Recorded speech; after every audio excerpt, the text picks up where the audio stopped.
Je suis le docteur James Douglas. J'ai quitté mon pays natal, l'Écosse, à l'âge de 18 ans. Je me suis engagé comme chirurgien sur un baleinier qui m'a transporté dans les régions les plus septentrionales de la planète.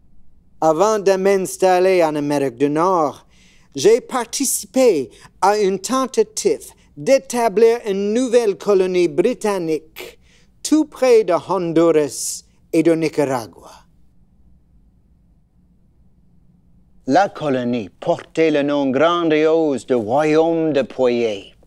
Il s'agissait plutôt d'une escroquerie montée de toutes pièces par un dénommé Sir Gregor MacGregor, soi-disant prince souverain de Poyais. Un État démocratique et tous les conforts de la Grande-Bretagne nous avaient été promis. Malheureusement, nous sommes plutôt arrivés dans la jungle. La chaleur et l'humidité étaient accablantes.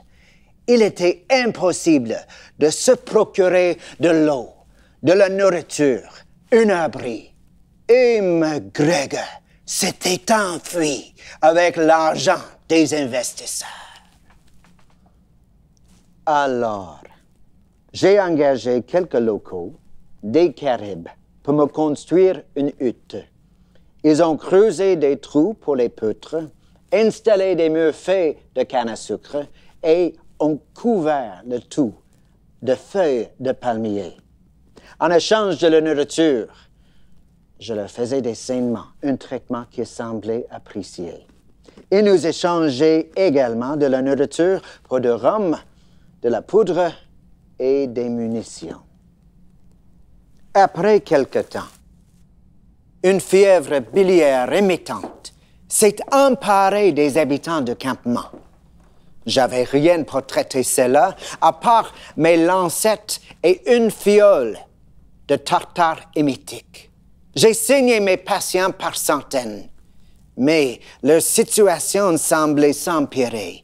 Puis j'ai soudainement succombé à une étrange dépression de l'âme.